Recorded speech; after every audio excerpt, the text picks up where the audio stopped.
Welcome to the Vinny Roc podcast. Much more than this, I did it my way. 3, 2, 1, and action. Hey, what's up, guys? This is the Vinny Roc podcast. So I have a special guest with me today, and I'm not going to mention his name yet because I got to get through these sponsors. So obviously you guys know we have sponsors like Warfighter Tobacco, some of the best tobacco of all the lands. We're still waiting on some of our newer blends to come in here, but once they do, I'll let you guys know and you'll enjoy those. Second, I'm going to talk about Let's English Whiskey because that's my whiskey. I own it, and it's great, and it's fucking amazing. Yep, Let's English Whiskey. Go check it out. If you guys have any questions on where it's at and where it's located these days, hit me up. And I'll let you know. Obviously, you still have Article 15 clothing. We have all kinds of other businesses out there. Don't forget, if you guys want some crazy laughs, go check out my boys at Drinking Bros podcast. They're still doing big things. I'm going to try and jump on one of those podcasts here soon. Some of the new and improved sponsors that we have is Dead On Ammunition. You know, we're still working out some things with Dead On Ammunition, but I'm going to mention them anyways because I fucking like them. And they're going to give me free ammo. And we're going to check it out and we're going to shoot some guns. Also, Carnivore Club. Go check out the Carnivore Club. If you guys haven't checked the Carnivore Club, this is what they do. They send you a package of meat. I'm talking some of the best sausages, chorizo, and things like that. Hey, Clayton, you ever had some chorizo? You know I love me some chorizo, bro. I know you do.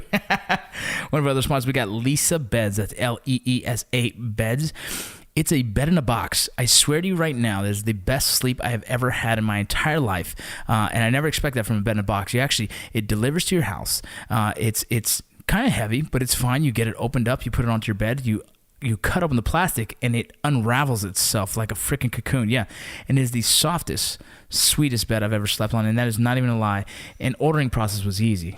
How's that sound? How easy was it? Dude, I just went online and ordered it just like I was like almost like I'm ordering from Amazon. Yeah. What the? Dude, and I got a bed. I swear to you, the best bed I've ever had in my entire life. I believe it. I'm trying to get my mom to buy one too. One of our other sponsors is Willie Pete's Chocolate. Check this out. It's a veteran-owned company, Willie Pete's Chocolate. He makes chocolate with spices and everything that he grows out of his own house. Ooh. Dude, and it's great. I'm talking, if you like chocolate and spices, he puts them together from the Moab, which is really spicy with things like the Reaper pepper. Have you ever heard of a Reaper pepper? I haven't heard of it, but... A Reaper pepper is like a super crazy hot pepper that is, I believe, in the Scoville units, which, you know, that's the what they rate peppers in. Sure. I believe it's somewhere in the 2 million. Hence the word Reaper. Right, exactly. Right. Makes sense. That's exactly it. We also have Rockwell watches. I want you guys go check out Rockwell watches. I have a promo code. Hit me up if you're interested in buying a watch from Rockwell watches. That's one of my sponsors. Great dudes. And that's it, man. I'm trying not to overflow with sponsors on the podcast because I want to just talk to the guests I have. But at the same time, the sponsors is what definitely just does provide me with things like buying brand new mics, which we have a new one coming in tomorrow, and some of the film that I'm going to be doing here soon for the podcast. Just so you guys know, again, let me just tell you who I have here today. I have Clayton Cardenas. Thank you. Did I pronounce that correct? You did. I mean, it can be pronounced different ways. Cardenas. That works. Cardenas. Yeah. Your Spanish has been point all day, by the way. Dude, don't even. We won't start. We can't talk about it. We won't talk about that. So if you guys don't know, he's one of my cast members and partners on the Sons of Anarchy spinoff, The Mayans MC. Correct. Yeah, and so we kind of have a bootleg setup here. I'm staying here in California where the house I grew up in, my sister now owns it. How cool is that? Isn't that crazy? That's so cool, man. Isn't that house I grew up in? Yeah. And so we're here. I set up on my sister's kitchen table. And just tell my sister's single. Just letting you know. Hey, she's very pretty. By the way. All right, that's enough. Okay, stop. You stop that. You stop that right now. We just got finished watching the Dodgers lose the second game of the World Series. Oh my God! What a heartbreaker. It was stressful, dude. And I actually left my house to leave the stress to come to your house and watch more stress. Which was great to see them catch up again. It was so good. And then the 2-run home run again. The up and down, just the emotional roller coaster. It's killing me, dude. And it's like. It's been 30-something years since the Dodgers. I think it was 88 when the last time they won the series. And greatest thing is that you had Fernando Valenzuela throwing out the first pitch for Vince Scully. Oh, my God. It's an amazing tribute to what the Dodger lifestyle has been for the past 30-plus years. Yeah. And you know what's interesting is, like, so there's something about Dodger pride in the city compared. I don't know why, but I just feel like there's more sense of pride with the Dodgers, feel even the more so same. than the Lakers. I don't know why. I don't feel know the same. why there is. I feel the it's same. because it's such a deep history. Some kind of that's exactly You know what I what I believe. mean? You know what's funny is my father's from New York, and he's a New York fan first. He's Dodger fan second. Oh. Yeah, well, because he's from New York. Right. And then my So we're talking Brooklyn Dodgers, right? no, he's a New York Yankees fan first. Wow, Bro. He Trust me. should have said that when I watched it. Yeah, you would have left. I didn't know that. Man. Well, you know what's funny is so is my father-in-law. Oh wow. A New York Yankee fan because they're both he's from the Bronx. My father-in-law's from Brooklyn. My wife is like, I'm not sure. I'm kind of conflicted because she's a Texas girl, and I'm just like everybody. Like Dodgers, that's it. Yeah. Like my kids can't wear any other jersey in my household, bro. Shouldn't be allowed. Never. It will never be allowed. And my wife, she started like hinting like, I might go for Houston. I'm like, what are you doing? Yeah, try that. Yeah, See what happens. you try to come through that. You try to come through there with that jersey on. Try that. Yeah, it pissed me off. But let me give you just a little bit better introduction of Clayton. And Clayton, if you don't mind, Sure. Clay is fine. There you go with that, brother. Would you mind just giving an introduction of maybe just give me something? A little something. All right. My name is Clayton Cardenas, and let's just skip to how we got into this game. Let's go. Of acting. Cool. To start off with, actually, so I grew up in East LA, Right. The South Bay area, and I grew up around gang life and all that, and I had sports growing up, but I always seemed to falter back into that lifestyle. Well, the funny thing is that lifestyle and gangs and crews very similar to sports. We're looking for the same thing. It's very similar. We're looking for the Right. same thing. So when I wasn't in season with sports, Yeah. I would always be back with my other sport, Yeah. my other gang. Right. You know what I mean? Yeah, your other team. Yeah. So it got to the point where in 2010, it came to a breaking point. I was in jail, and I was serving time for a few felonies. And interesting enough, I'm sitting in the day room, and this movie comes on the screen, and this movie's called A Better Life. Yeah. It's with Damian Bashir. Yep. And at the time, I didn't know who he was, but Richard Cabral. Yeah. And I remember sitting in there, and I'd always grown up, and I'd seen actors that could portray gangsters. Yeah. But I had never seen a gangster on TV that could act. Right. And so when I seen this guy, when I seen Richard Cabral, again, I didn't know who he was. I was like, oh my God. I was like, I know this kind of person, Yeah. And I was like, if this kind of person can act and they can do better for themselves, why can't I do that shit? Right. Why can't I? Right. And so those of you listening, Richard Cabral is another one of our cast members One on of the our Minds cast MC. members on Minds MC. Minds MC, yeah. And so you saw him, and it inspired you. It inspired me. Not only did it inspire me, but the story gets even more intricate. So I'm sitting next to my cellmate, and I said, you see this dude right here? I'm gonna run into him one day. Watch. And I remember it vividly because he was laughing at me. Yeah. Like just laughing. And Yeah. and I held on to it. I was like, Right. okay, motherfucker. That's one of those moments where you're like, Yeah, bro. It was such a surreal moment. It Yeah. was such a moment where it hadn't happened yet, but I knew something was gonna happen. So fast forward to 3 years later, 2013. Yeah. I was still down on my luck, and I was in a bar drunk, and the waitress was like, hey, and I'd gone to this bar so many times, like they knew who I was. Yeah. So The regular. Yeah, I was a regular. You never want to be that guy, but I was that guy. Hey, I what's was up, that Clay? guy. You're having the same drink? I was that guy. Just walk in, they had it ready. It was bad. But so one night, the waitress was like, hey, you're coming with me? You're gonna come with me? Yeah. And so I'm thinking, we're gonna go hang out. Totally incorrect. She drags me to a acting studio. Really? And after, bro, I was twisted. I was out of it. And she pulls me into this acting studio, and I'm sitting in the studio for about 20 minutes, and in walks Richard Cabral. No way. And it blew my fucking mind because I It's one of those things when you put it. Sometimes when you put things in nature, you put it out there, and somehow. And that's what started that way of thinking for me. Yeah. Well, if I could think of it, I can create it. Dude, I believe in that. For some reason, it's like you're almost in control of your own universe. If you put the idea out there, you give it a better option, like a better chance for it to happen. Well, I firmly believe there's you are in control. Yeah. Of your own, direction. You are. Right. No, I believe in that. You know what I mean? You make all the right decisions. You put yourself in the right places. Sure. Things start to happen. And it also makes you what's the word? You have to take responsibility for the good and the bad. Dude, I say that all the You time. know what I mean? I say, yes, exactly. I love that, and that's such a freeing feeling, man. It's just something good happens to you. Yeah, I did that. Something bad happens to me. Yeah, I did that. I also did that. Yeah, I also made all the wrong decisions for that. Yeah, you know what I mean. So yeah, bro. So anyway, so I see Richard come in, and I tell him, I was like, look, man, you're not gonna believe this. I tell him the story, and he was like, I don't really know you, but I want you to hang out with me. Dope, bro. That was it. And so Richard started out. He same thing. Same background, similar background. And I'm gonna try and get him on here probably tomorrow or something. Oh yeah, that'd be great. And same concept. You guys were, backgrounds and everything else. Culture, and then watching him, and then all of a sudden now you're working with him closely with Homeboys Industry. Homeboy Industries. Richard had come out of Homeboys Industries. He's more familiar with it than me. But what a great organization, man, to give people, from that lifestyle another chance. Well, that's the hardest thing, man. They give them a job. Well, this thing, they call it, I think it's recidivism. Recidivism. I can't even. That word's out of my range, so I don't know. Well, I'm saying there's a word like that. And what it talks about is that people that pretty much the same concept of what you saw in the Shawshank Redemption, where they say you get institutionalized, whereas you spend so much time in prison, you spend so much time in that lifestyle that it only takes a few months for you to get right back into that lifestyle when getting out, sure. Right? Because there's not a lot of opportunity. Sure. I mean, my own buddy, one of my close friends, he's back in prison right now, but he is a great person, but the problem is that he's always still getting put right back into the same community, right? And so you can't do probation out of state. No. You can't do probation out of city. No. Like and so you're essentially putting the person back into the habitat that he originally got involved in. Yeah. And so that's recipe for disaster. Right, exactly. You know what I mean?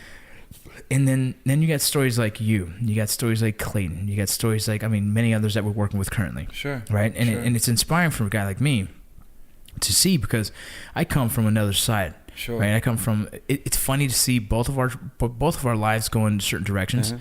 There's times that I easily could have been on the other side of the bars, right? Yeah. And there's times that I was just fortunate enough not to be. Yeah. And then somehow, look at us now. We're both we're sitting on the same tracks. Isn't that beautiful? Wow. It really is. You know what's cool is like, what I've learned is like, I don't necessarily have to, and I think that this is where a lot of people get stuck, is they feel like they have to keep identifying as that old self. Dude. And they don't feel comfortable with knowing it's okay to change and it's okay to grow. And like, if I look at myself now compared to 3-4 years, it's insane.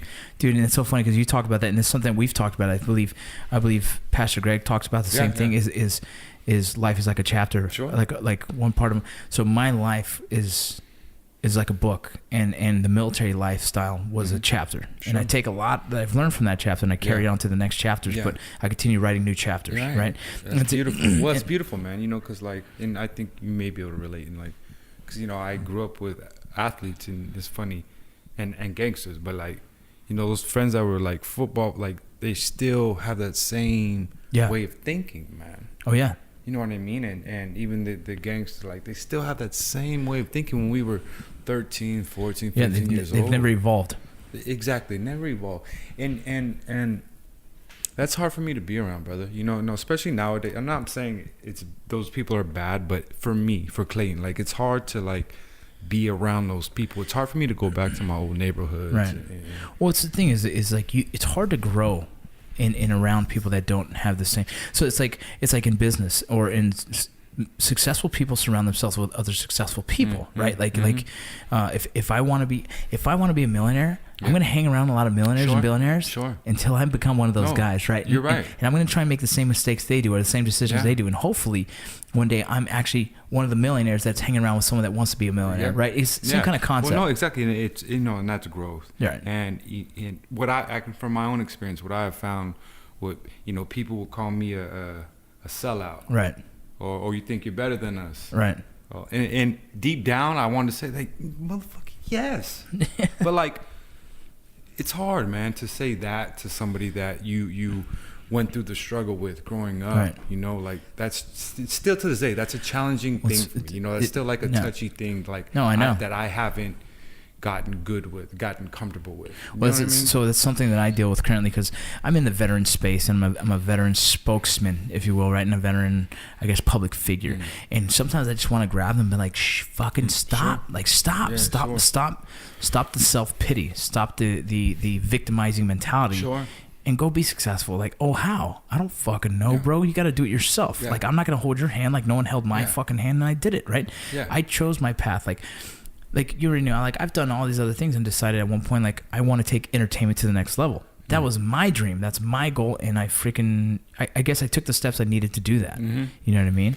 Well, you know, it's easy for, you know, we keep talking about these other people like they're other people, but so be it. But, you know, it's easy to put limitations on yourself, man. Right. You know, it's harder to grow and take chances. And, and to spread your wings. But look, we're talking about the same thing, and look, we're next to each other. Yeah. We're on the grandest level stage of television right now. Like, that's what we're supposed to be doing. Right. Do you know what I mean? Does that make sense? Yeah. Like that's kind of what was in our cards. Like attracts like. You know, love. I'm not firm in religion, but I do believe in law of attraction. I do a lot of reading on that, and I look like where my life has been, and who's in my life currently, who I get to converse with, man. You know, and it's like, this is it's a beautiful thing. Yeah, it's a trip. And so here's my question. I have a lot of veterans that are out there and just people that are asking me, like, how do you get involved in acting? And I don't tell them my story because mine is not the word, not conventional at all. Yeah. Mine is the most unconventional way of doing it. Sure. And so if someone was to ask you today, like, what is the first steps? Because people ask, do I need an agent? Do I need to go to an agent? What's the first step? The first thing to do is to train. You wouldn't just, if you wanted to be a doctor, you wouldn't just go straight to fucking surgery. Right. You wouldn't just go like, oh, I know. You need to train. Right. You need to learn. This is a craft that we do, you know? So I would suggest getting into a good studio and if you're not in, you know, the major acting studios in the United States are New York, Los Angeles, Atlanta now. Yeah. Even Florida. But say you're not in those areas, you know. With digital media now. Yeah. That's kind of what I did. Yeah, it's kind of what you do. It's like, it's the boom right now. Right. So if you could find yourself a good core group of friends that do not know to act, but you're able to put something on film. Yeah. You know what I mean? And that's the way to go, man. Yeah. But that's the thing, Vinny. Like, if you really want to get into this though, like serious, like you need to be in those areas. I mean, that it's not just like there's a reason why everybody moves to LA or New York if you want to act. Like there's a reason. Because like all these casting offices, and you know this, having to travel now all the time. You know what I mean? Yeah, you have to be involved in it. You have to be involved. If you want to be a serious actor, you have to move to one of these areas. Yeah. That's why you see it all the time. So you start with the training of acting schools and whatnot. Sure. Right. And then the next step, is that what you're asking? Yeah, and then the next step from there, you have to put something on tape digitally. Right. Like that's the next step. Okay. And then the next step after that is then pitching yourself to an agent. Okay, so an agent. So once you get an agent, then Janice, can you grab me a couple beers? I'm sorry, I had to call to my sister see if she can grab beers. I put some in there. So sweet, thank you. I appreciate it. She's single. Just okay. I'm just kidding. You're gonna reiterate. He said it twice. I think the world knows. Well, Clay's a really good guy. He's a nice guy. I appreciate that. But so to be honest, once you do that, then you get an agent, and then from the agent, thanks, Shanice. Thank you. The big question is this: auditions. Oh my! That's a whole different world. Bro, auditioning. You go on set. Yeah. Tomorrow, and you talk to all these. We have amazing actors. Yeah. Right. Crazy list of actors. They're all gonna tell you the same shit. Auditioning, to this day, for people that have been in this game for 30 years, is the weirdest, hardest thing. To me, auditioning is, you know, I'm a working actor, so, you know, when I'm on set, I don't feel like I'm working. I feel like I'm having fun. The only time I feel like I'm working is like when I have to fucking audition. No shit. Because it's hard, bro. It's stressful. It's weird. You have 10, 15 people fucking staring at you, you know, intently analyzing you, writing shit down. Yeah. And you're not in that moment. You're forcing lines out. It's the hardest thing. So the hardest thing you're doing is doing the auditions. It's the hardest thing of this industry by far. dude. So it's funny. So some people don't know this about me, but I've had one other audition before this. What was that? What was that one? I was 18 years old. I was 18 years old. I like and, where this is headed. Yeah, and I decided that I was going to go to try and get into the acting thing. But I knew I wasn't a very good reader at the time. I didn't read well. I didn't know they were going to hand me a script right there. You just went in blind. Blind. Oh my God. And then they had me read, and I couldn't read the lines. I couldn't read a lot of it, so I was stuttering. Yeah. I was reading on paper, which I've learned, like, you want to read off paper as much as possible. Yeah. And then I started sweating. Oh yeah, I sweat all the time. For you, So then I just walked out.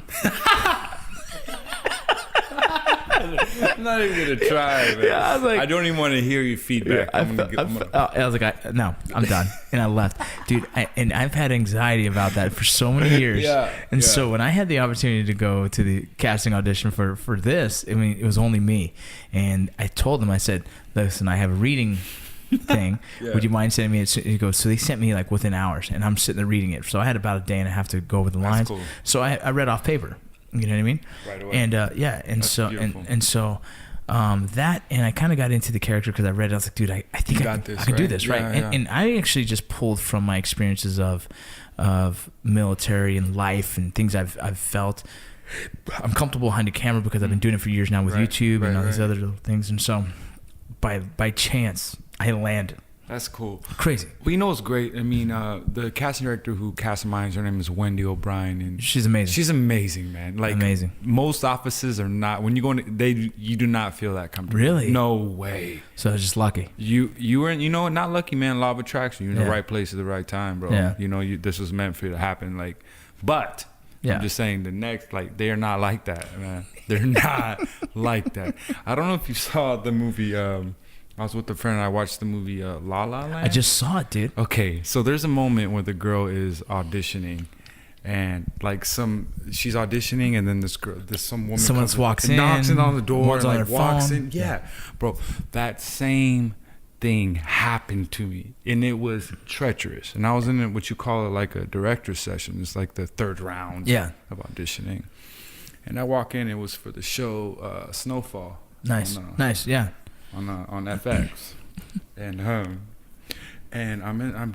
in it, bro. Like, I feel good, and like I have to like rip off my shirt in this scene, and like do some like intense staring. So you're super like, I'm just in it. Yeah. But then I hear, and I turn around, and it's some girl in the glass window like miming to the casting director, like, you want me to get this paper? And I'm like, I'm tripping. I'm like, is this part of my fucking audition or what the fuck? And nobody's saying anything, dude. Nobody is saying anything on there. And they're looking at me like, yeah, keep going. I'm like, what the no, what? Yeah. So what's so funny is when you told me that you walked out, bro, right after that girl left, I put my paper down, I put my size down, and I walked out. Because I just knew. I knew, like, it wasn't the right. You just know. They took you out of your zone. Took me out of my zone. It's fucking their fault, dude. Bro. Yeah. So I didn't get that one. It's crazy, dude. Like, I don't.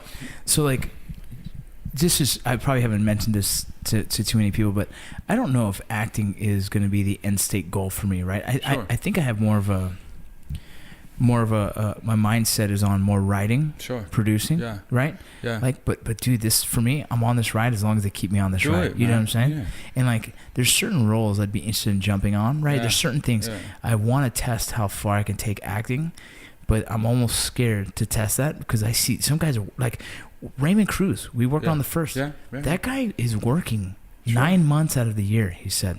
Yeah. I mean, straight. Yeah. That's a lot of work. And is that the lifestyle of an actor? Is that, because I'm being honest. I'm trying to learn this. Well, I think the situation is different with you. I don't think all these other actors are doing as much as you're doing. Yeah. And it is a commitment. And working out of 9 years out of a month is probably that is true. But like I'm guarantee there was maybe a decade where he wasn't able to do that. Yeah. And so yes, it is a time commitment thing, and it's just a part of it, bro. So tell me, what's your dream for acting? What is my dream is to have this show hit. Right. So that puts us for work maybe 4 or 5 months. Yeah. I think. Yeah. And then when we're not filming our show, I would love to do a movie, movie in the off time, and that's it, bro. What's the end state goal? Like, the legacy. I would like to start. I would would end up creating my own content. Yeah. I just had this conversation with our co-star Richard Yeah. earlier, and we were talking about like, what is the only sense of security? It's producing your own shit. It's producing your own shit. It's creating your own content. Man. For sure. It's telling your own stories. You know, and you're already heading the game. You know? I'm starting to do that right now. You're already doing it, man. So, but that's the thing is like, an Academy Award, is that something you thought about? Of course, But honestly, my goal is to be one of the best artists of our generation. That's great. That's always been in my mind, and I'm not going to be upset if I don't get to that point. But that I want to try. Well, I think you always have to have these goals that are set high to chase, right? Yeah, exactly. And I don't. It's not that I don't like people that don't have goals, but fuck, you should. Right. You should. It's attractive. Yeah. I agree. Regardless of male, like it's attractive to see somebody pursue what they want to do. Yeah. And then see them incrementally achieve it. Wow, that's fucking cool. And dude, that's I think that's what's helped me with trying to become successful, was that I've had a bunch of little missions in between. Like I want to publish, I have a couple kids books that I've published, right? But I want to publish like a book of my own. Yeah. But not my story. I don't think it's ready to be told, right? Right now. I think there's more. There's got to be a lot more, but so say you were to go down that, what kind of story would? I want to do a parenting story. All the trials and tribulations of being a dad. Oh, bro. Bro, I'm thinking about one too. The trials and tribulations of growing a plant.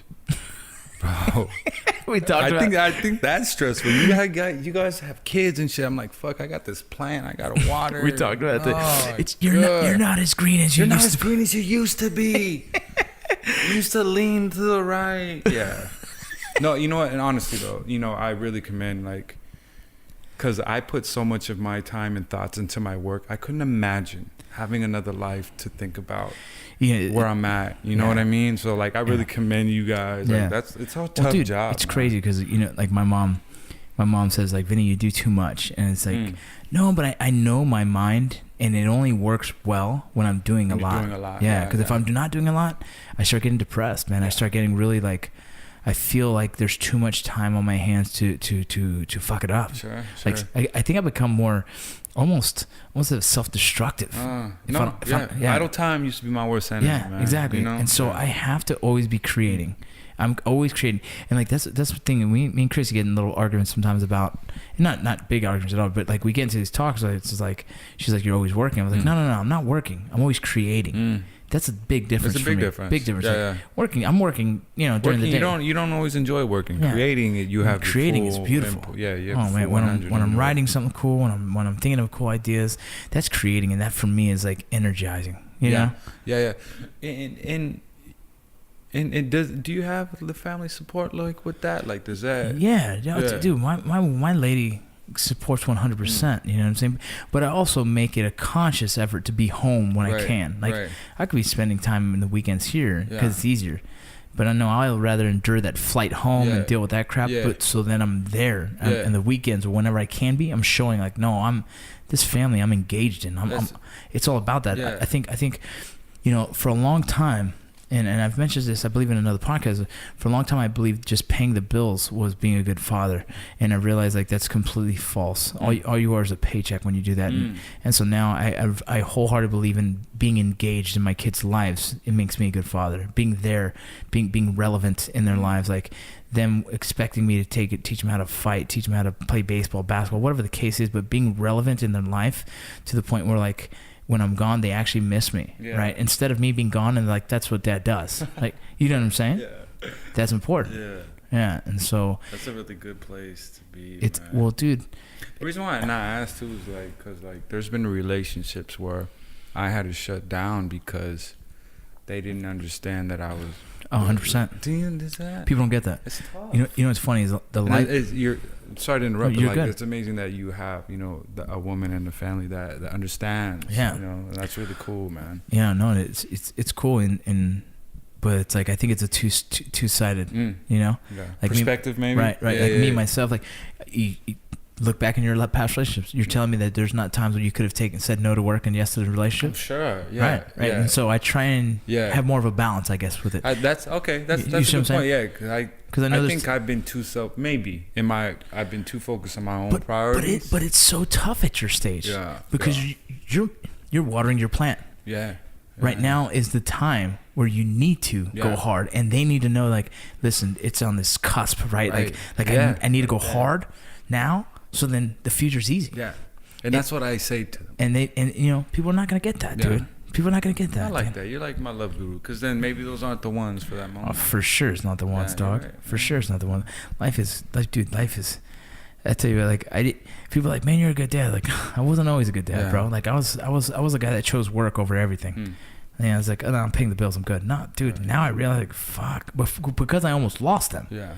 I almost lost them completely because through custody battles and all this crap I realized, like, well, they don't even know me. They didn't even know I was a funny guy, right? Like, I consider myself just funny. I'm just a goofy dude, right? Yeah. They didn't know that. I'm like, dude, my kids should know that I'm a goofball, right? And so so things. You know, humor. But the whole thing is, like, humor is also. I keep using the word perspective, but it really is, man. You know, like, you know, your children at a certain age aren't gonna understand how funny you are. Yeah, like, you're funny as shit to, like, us, right? Like, you know, our group. Friends. Yeah. But, like, you know, kids aren't going to understand that kind of humor. Yeah, maybe they're older now. That's why they understand it more. Because they think I'm... You keep this on tape. Hey, you listen to this shit in 20 years, you're going to be like... Listen, this joke is fucking funny, all right? You're gonna laugh at this shit. This in 10 years. Keep listening. There's times when my daughter's like, that's not funny. I was like, oh yeah, it is. One of these days. Oh yeah, you're gonna get it. Yeah. Oh yeah. Yeah. But we were saying the same shit when we were kids, right? Yeah. Like, we were saying shit. You met my mom and dad today. They were awesome, man. Dude, they're a trip, right? Yeah. You got the tattooed guy, and then you got the non-tattooed woman. The East LA people, I love it. Man. They're cool. Great people. You can sense the warmth, man. Yeah, dude. That shows a tribute to you, though. You know how you are now. That's really cool. Oh, it's funny. It's like I've been having a lot of problems with one of my sons. And I think about me and my dad. Like, I wasn't always a good kid, you know. I wasn't always. I guess I didn't always agree to discipline. That's a shocker. Right, and so now my oldest son is doing that. I'm like, now it's all coming back to me. Yeah, I remember that. Yeah, I remember that. Oh my goodness, crazy, dude. So let me ask you, man. Sure. What are some things that you want to do? This is what I wanted to ask you before. Is like, what is your favorite character so far you've played besides what we're doing now? I think right now is gonna take the cake. That was really tough. I love that one. You know what? I haven't really been doing this that long, man. You know, like, honestly, like, I didn't grow up as an actor. I don't have any actors in my family. You know, acting was such a force. I thought acting was for, like, the weird. Like, I had this weird depiction of what I thought actors were. Well, because you know why? Because we grew up in the areas, we grew up in times when exactly that's not for us. It wasn't cool to show emotion. It wasn't good to be in theater. Those are nerds. Those are weirdos. Who are those nerds, bro? I was exactly. I know who are those guys. That's what I'm saying. It wasn't. Yeah. You know, until I started doing it, I'm like, wait, I like entertainment. Yeah. And what I realized is, like, when I realized it was okay to emote and show emotion and be vulnerable. It's a tough time for us, right? It's very, very challenging. You know what I mean? Oh yeah, because we grew up in a time where men were not weak. Men needed to be powerful. Men that showed emotion were weak, man. Like, you're frowned upon and you're made fun of. Exactly. And you know, so to answer your question, I think my favorite so far is probably, you know, American Crime, man. Yeah. That really, we got to tell a story that wasn't, you know, talked about a lot. And that's what was great about the series American Crime is, like, John Ridley, the creator, the writer, he made specific points to, I think for 3 seasons, each season he made a specific point to talk about a story that people would always sweep under the rug, man, you know? Yeah. And, you know, I wish the shows keep going on, but it just wasn't the right time. I don't think it's the kind of show that people won't really appreciate until maybe, you know, 3-4 years down the road. Yeah. But I love that character. You know, it's funny. Was, Diego Castillo. I was a farm captain. Bro, that I'm telling you right now. I saw some highlights of it. So when I got the cast and I started kind of Googling who everyone was and what they've done and everything like that, when I Googled your name, that video came up.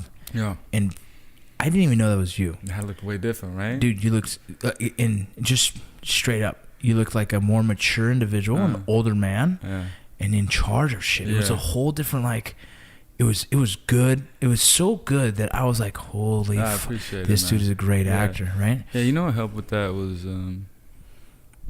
they put us in an environment where you had to adapt as an actor. Like you realize, shit, I'm not acting right now. Yeah. You know, they put us out in the farms. They put us, you know, in the tomato farms, and they had, you know, the farmers around us. Yeah, Times like that was a trip, bro, because you felt the heat that they. You felt. see the agriculture. You see the smell. How hard that job is. Yeah, that it's- lifestyle.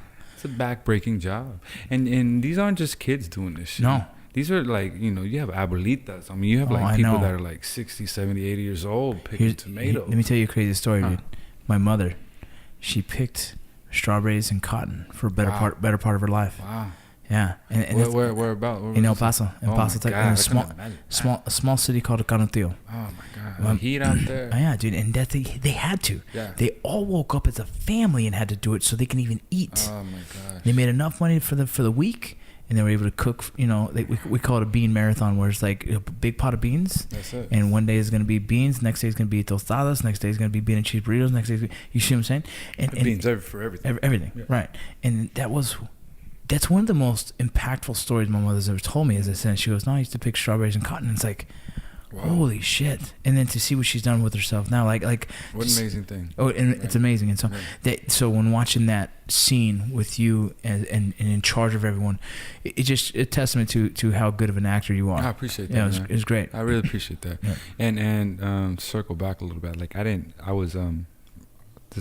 the show was on ABC, and I had this family come out on my dad's side. I'm not really close with my dad's Yeah. side, and I had all these family come out from the woodwork saying like, and they would send me these pictures, bro, and like, so a lot of my dad's side were all pickers in California. way. It was a trip. So they were sending me pictures of like my great grandma, Almost a my tribute grandma, like yeah, bro, in the fields picking, and it blew my mind, you know. to know that that's in your blood. To know it was in my blood. Yeah, You know what it's I mean? part of your culture. It's part of bro. my culture. Wow. Yeah. And I mean, how amazing would that be for them to see them be like, badass? Yeah.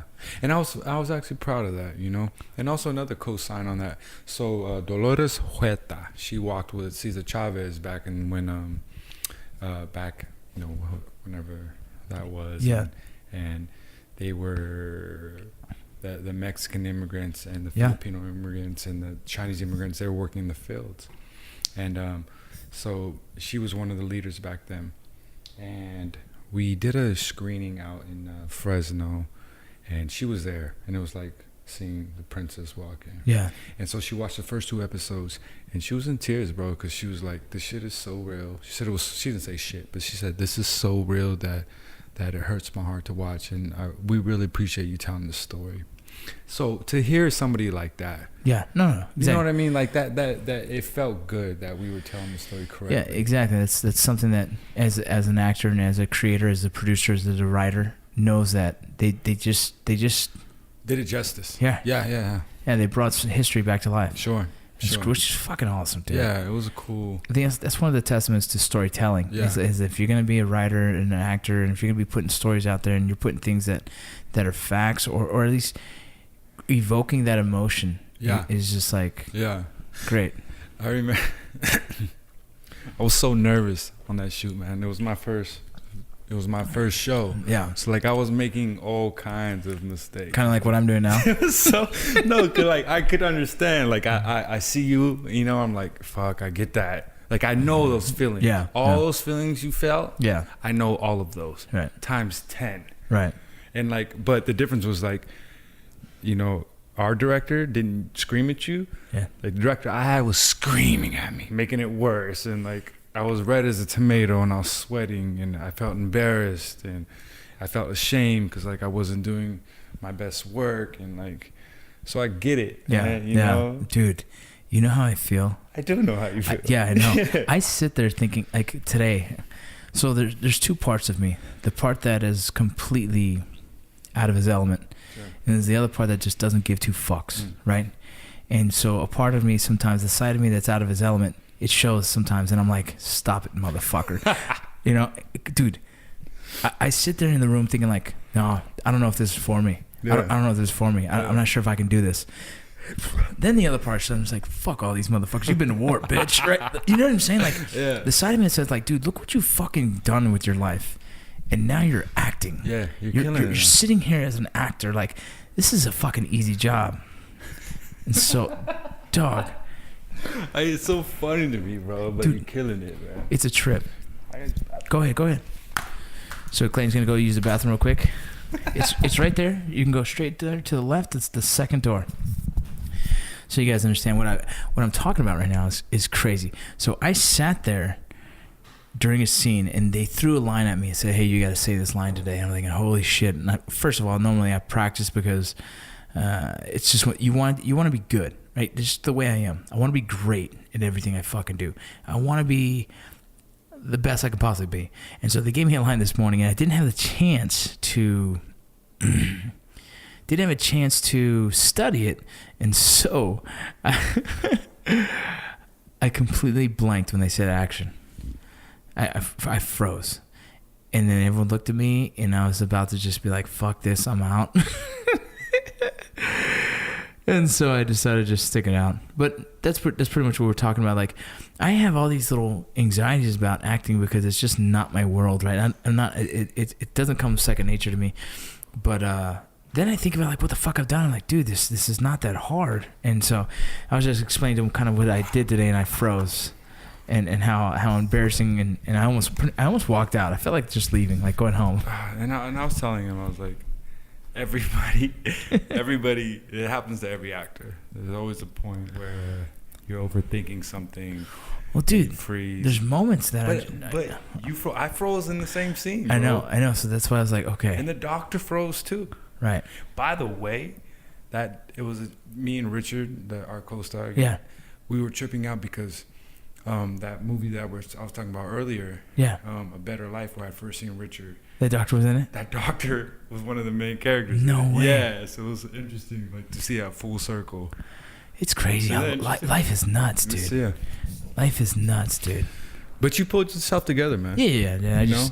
It's funny. Well, no, what was cool is, like, you got so comfortable to the point where you were playing with the line. Yeah. You can tell, like, you can tell you weren't thinking about having to say the line. You, like, you owned it, and I can't wait for people to see it. I use my personality. You use your personality, exactly. Yeah. Which is funny, man. Like, fuck it. Who gives a fuck? Yeah, but like, there was one moment I was like, fuck, is this fool fucking up? But like, no, you like took your time. Yeah. And then like you delivered it like way. I was like, whoa. I was like, what the fuck? Yeah. Where did that come from? I was like really proud. I was like, whoa. Okay. Well, dude, it's funny because I don't see anything in the room. I just feel like the concept of what we're doing, and I just try and bring it, right?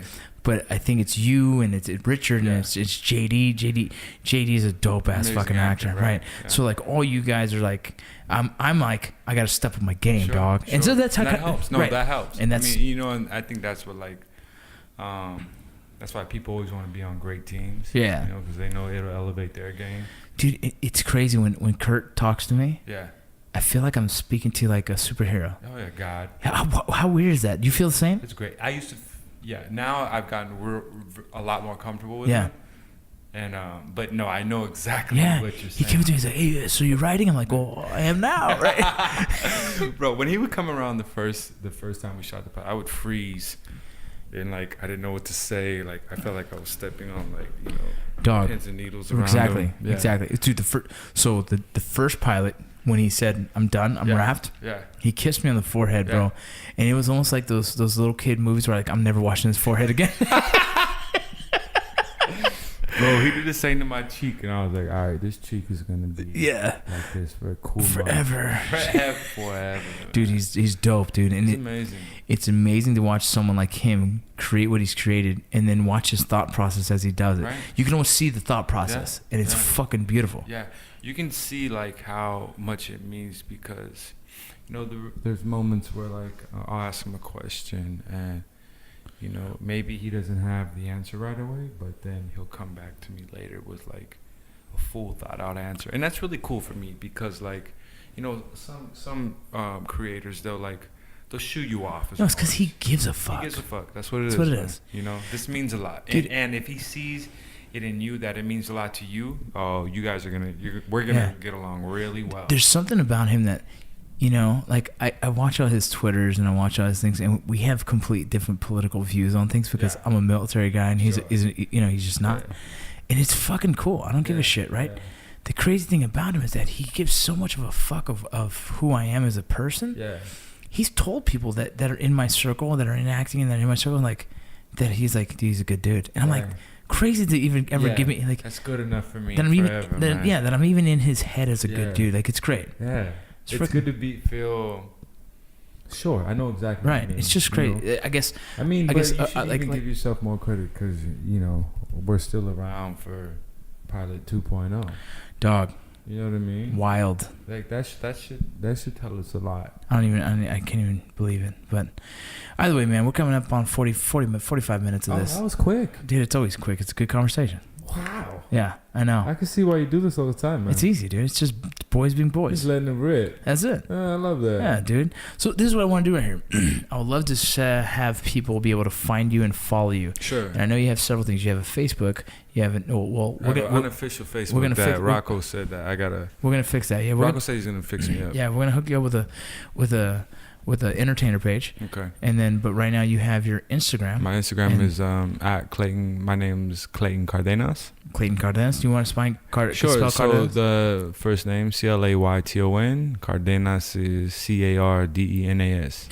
And my Twitter following is my last name first, so Cardenas Clayton. Yeah, and then you also have a website, which if you guys don't know, you're a painter, I'm a painter, man. and it's beautiful though. I appreciate it. I told you I had some ideas I would love for you to throw on paper for me, so I can buy them off you. I love doing that. I do commission pieces all the time. Yeah. You know, people hit me up. So yeah, if you guys want to hit me up again, it's What's that website? ClaytonCardenas.com. Clayton Check out my paintings, poetry, you know that. Yeah, you do poetry. That's something I want to do with you. So I have a one-man show that I've written for and I want to get it done. Yeah. And I'm expecting you and Richard to help me with That's that. the way to do it. Come And right to the source. That's bro. it. That's it. You guys do it. So again, man, I appreciate you having you on. Man, I appreciate you having me on. Of course, Yeah. and I'll try and get this uploaded as soon as possible.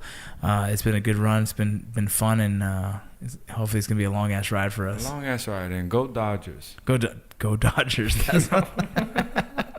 All right, y'all. We're out. I did it.